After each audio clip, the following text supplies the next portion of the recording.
Picture this: Paris, 1793. The air thick with smoke and whispers. The cobblestones slick with blood. Crowds gather beneath the shadow of the guillotine, chanting for justice, vengeance, freedom.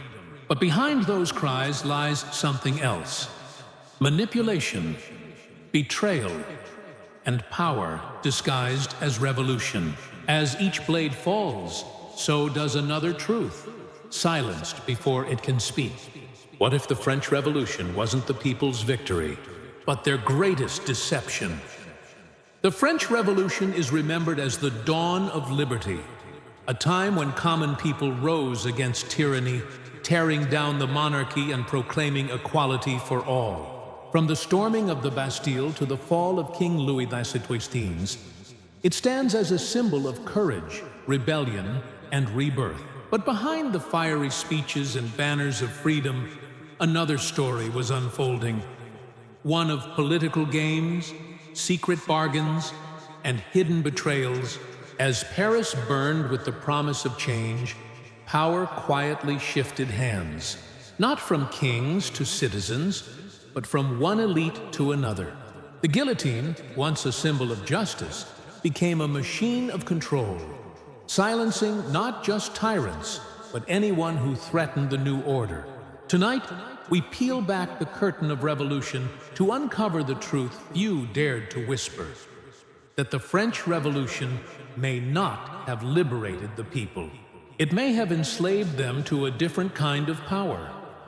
Before we dive deeper into this story of revolution and betrayal, where are you watching from?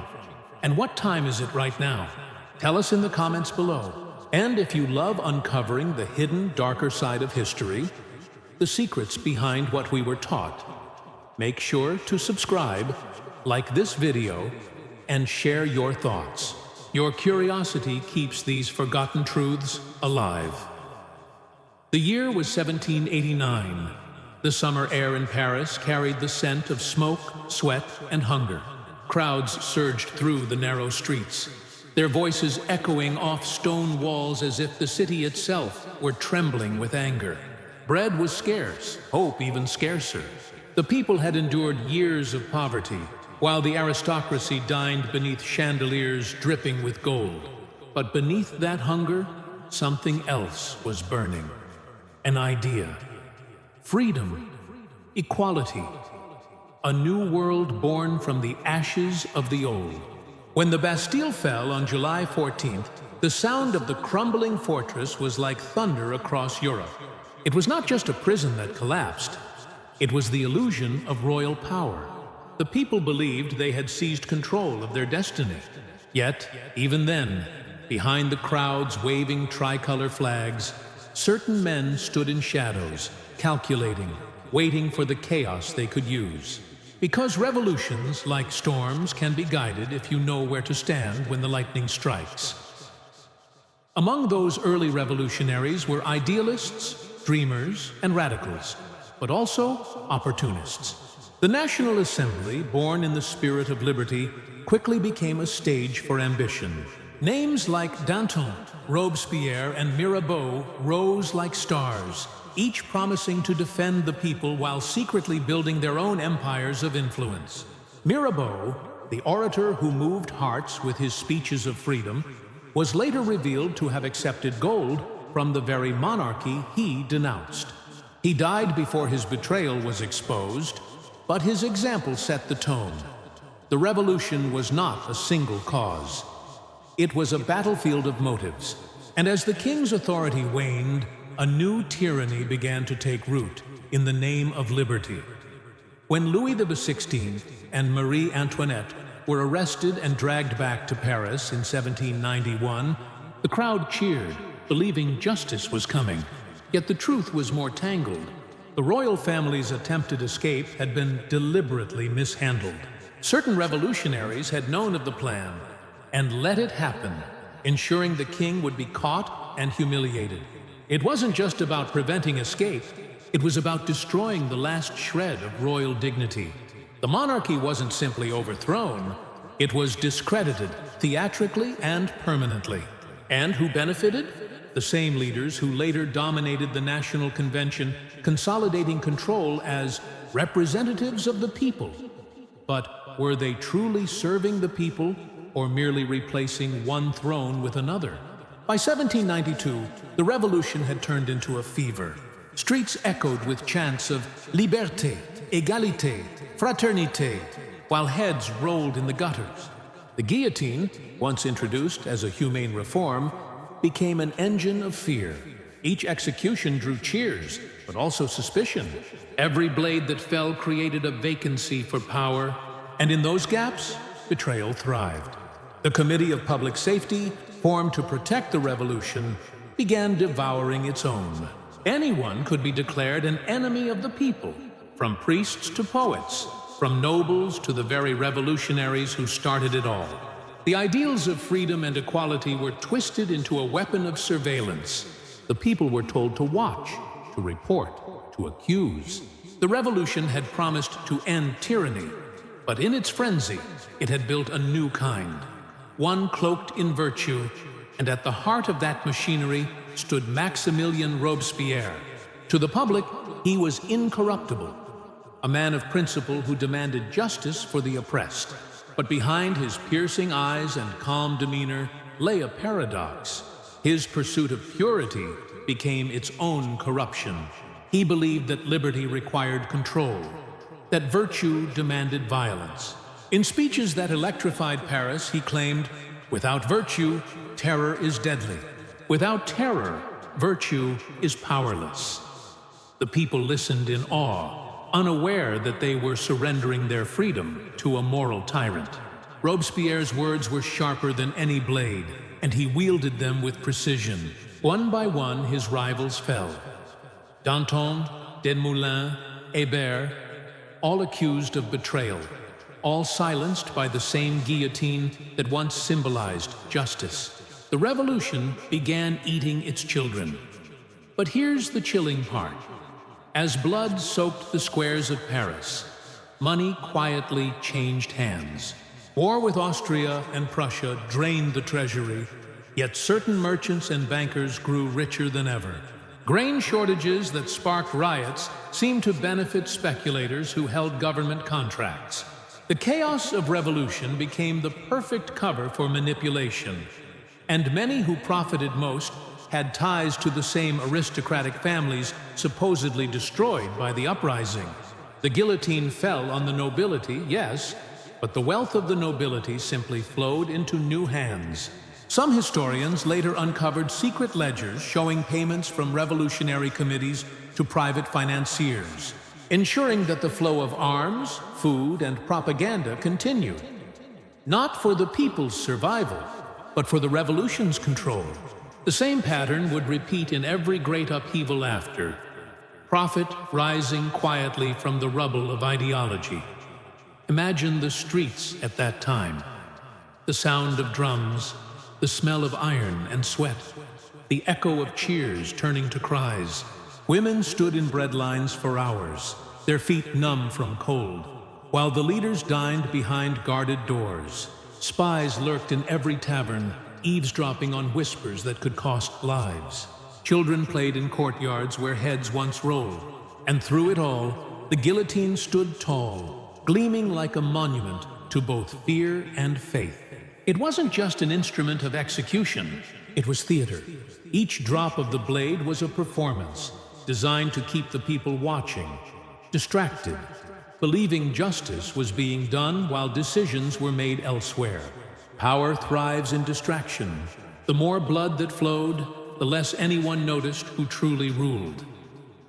Meanwhile, in the shadows, secret negotiations took place. As the terror raged, members of the Committee of Public Safety and wealthy merchants formed quiet alliances. They spoke not of liberty or equality, but of trade, influence, and the shaping of a new France that would serve their interests. The very idea of the people became a slogan, a mask for control. Foreign powers, too, saw opportunity. Britain and Austria, supposedly enemies of the revolution, covertly funded factions within France to prolong the chaos, knowing that a divided France would never threaten them again. Revolution became a chessboard, and every execution was a move in a game that few understood. By 1794, Paris was a city ruled by paranoia.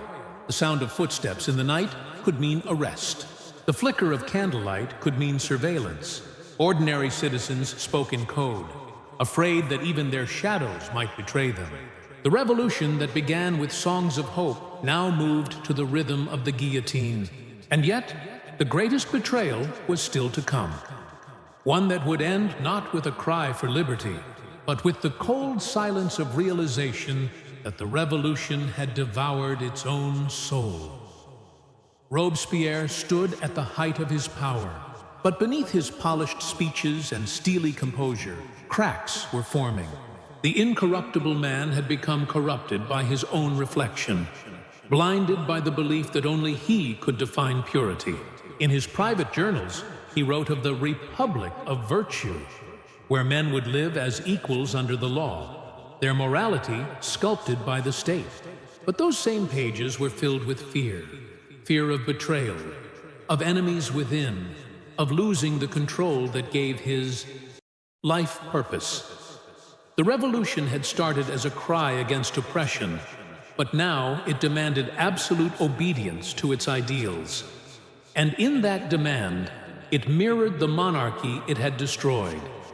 The guillotine replaced the crown, and Robespierre became its high priest. The people of Paris, once inspired by his words, began to whisper his name with dread. Each day, the carts rumbled down the cobblestones toward the Place de la Révolution, carrying men, women, even children accused of treason. Some had merely spoken too loudly in a cafe. Others were denounced by jealous neighbors.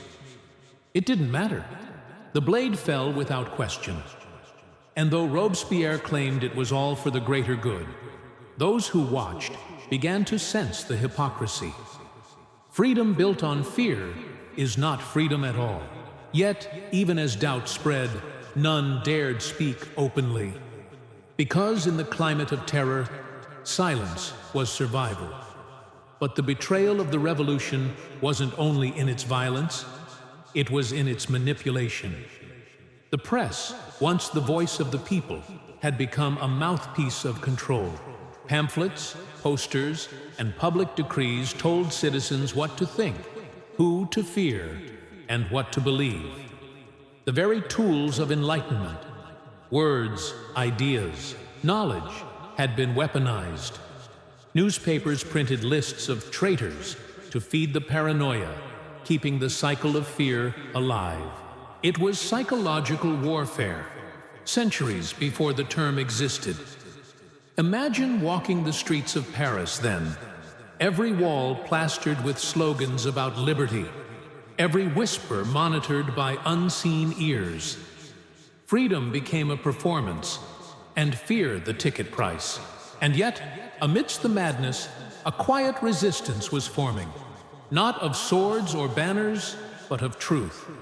Certain revolutionaries, once allies of Robespierre, began to see that the Republic of Virtue was nothing more than a cage.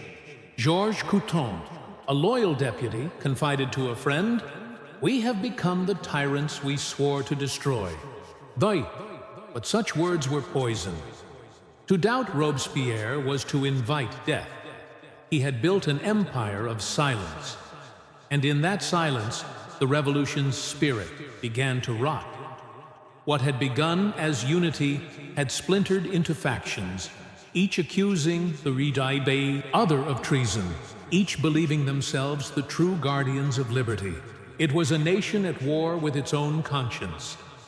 As 1794 dawned, the once celebrated leader found himself isolated. The committees whispered behind closed doors. His former allies, Danton and Desmoulins, had already met their fate under the blade, their execution ordered by Robespierre himself. But their final words haunted him. Desmoulins had shouted to the crowd, "The revolution is like Saturn, it devours its children." The metaphor clung to Paris like smoke. Everywhere Robespierre went, eyes followed him, not with devotion, but with quiet calculation. They were waiting for the moment the tyrant of virtue would stumble. Outside the grand chambers of the convention, life for the common people remained desperate. Food shortages worsened. Inflation crippled families. Those who had once believed that the fall of the monarchy would bring equality now saw themselves crushed beneath the same poverty, only with new rulers and new slogans. The revolution had promised bread and justice, but most received neither. In the countryside, peasants rebelled against conscription. In the cities, black markets thrived, selling luxury goods to the very men who preached austerity. The hypocrisy was visible to anyone who looked closely enough, and that hypocrisy was the real betrayal. The revolution's promise of fairness was being consumed by greed. And yet, even as starvation spread, the guillotine worked overtime. Justice, Robespierre called it. But the people began to see the truth. The blade was not meant to cleanse, it was meant to control. Each execution was a reminder that fear was the glue holding the revolution together. And so, the same crowd that had once cheered began to turn away. Murmurs grew into defiance. Deputies who had once bowed to Robespierre began to question his sanity. He had started believing that only through terror could purity be maintained. But terror breeds only rebellion. The ideals of liberty and equality, so loudly declared in 1789, were now drowned in the silence of oppression. By mid-1794, the tension reached its peak. Robespierre appeared before the National Convention to deliver one of his longest speeches.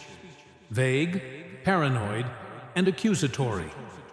He spoke of traitors within the government, but refused to name them. It was a fatal mistake. Every man in the chamber suddenly believed he might be next. The very paranoia Robespierre had cultivated turned against him. That night, deputies conspired. They decided that to save the revolution, they would have to destroy its leader. The irony was sharp. Betrayal, the very weapon Robespierre had used to maintain power, would now be used against him. The next morning, July 27th, the convention erupted in chaos. Robespierre tried to speak, but the delegates shouted him down. "Down with the tyrant!" they cried. Soldiers burst into the hall and dragged him away. Hours later, as he sat in his cell, bleeding from a gunshot wound to the jaw, some say self-inflicted, he finally faced the same machinery of death he had so fervently defended. The following day, Robespierre and his closest allies were paraded through the streets of Paris, the crowd jeering, spitting, throwing mud. The executioner tore away the bandage covering his wound so the people could see his mangled face. And then, in the square where he had sent thousands to their deaths, the blade fell. The cheers that erupted were not of joy, but of exhaustion, the release of a city that had been held hostage by fear. But here's the haunting truth. Robespierre's fall didn't end the revolution's betrayals. It merely changed their shape.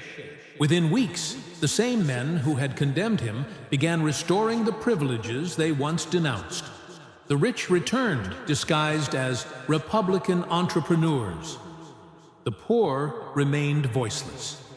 The new government, the Directory, promised stability, but it thrived on the same corruption, the same manipulation, the same secret deals. Those who had profited during the terror continued to profit afterward. The guillotine may have been silenced, but the invisible blades of deceit still sliced through the heart of France. And somewhere, in the alleys of Paris, old revolutionaries whispered to one another that the dream had died. The Republic of the People had become a republic of power. The slogans still adorned the walls: liberty, equality, fraternity. But to many, they now read like cruel jokes. The revolutionaries had fought to end tyranny, only to build a new one. The true betrayal wasn't by kings or nobles, but by ideals twisted into weapons. That is the tragedy of revolutions. They begin in hope and end in hunger, their fires devouring the very souls that lit them. After Robespierre's execution, a strange quiet settled over Paris. Not peace, but exhaustion. The same streets that once thundered with chants of liberty were now lined with shuttered windows and wary faces. The air carried the faint scent of ash, as if the city itself had burned through its passion. The guillotine was removed from the square, but its shadow remained. People spoke softly, afraid the echoes of old fears might return. And though the revolution had claimed to end tyranny, France now found itself standing at the edge of something eerily familiar. A government that called itself free, but behaved like a master. The betrayal was complete, yet few dared name it. The people had been promised equality, and yet the divide between rich and poor yawned wider than ever. It was as if the revolution had merely rearranged the hierarchy instead of erasing it. The new rulers of the Directory wrapped themselves in the language of progress, but their hearts belonged to gold. Lavish parties returned to Parisian salons. Silk, jewels, and powdered wigs reappeared, only this time worn by men and women who called themselves citizens. The old nobility had been replaced by a new aristocracy of opportunists, bankers, merchants, and speculators who had risen from the revolution's rubble. They had learned that chaos was a ladder, while the common people buried their dead and rebuilt their homes. These new elites traded in influence, selling state contracts and manipulating the fragile economy. War continued to rage across Europe, and with it came profit, endless profit. The revolution's ideals had been converted into currency. The blood of the people had paid for the comfort of the few. But among the ruins of trust and hope, one figure began to rise, a man whose name would soon reshape not only France, but the world, Napoleon Bonaparte. To some, he was the revolution's heir. To others, its grave digger. He promised order after chaos, glory after shame. His victories on the battlefield gave the people something to believe in again. Not freedom, but greatness. And so, weary from years of turmoil, they traded their liberty for stability. The pattern repeated. In the name of saving the Republic, they crowned an emperor. The revolution that began with cries of equality ended with a coronation. History, it seems, has a cruel sense of irony. Imagine standing in the crowd that winter night in 1804, watching Napoleon place the crown upon his own head. The cathedral glowed with candles, the organ thundered, and somewhere outside, an old man who had fought in the storming of the Bastille wept. Was this what they had died for? Was this the freedom promised? The symbols had changed, but the structure remained. One man above all, the masses below. The betrayal was no longer hidden. It was enshrined in ceremony. And yet the people cheered, because after so many years of blood and fear, they craved certainty more than freedom. And that is how revolutions die, not with resistance, but with relief. Even so, the echoes of those earlier betrayals continued to haunt France. The revolution's ideals, liberty, equality, fraternity, were not false, but fragile. They had been corrupted by ambition, by the lust for control.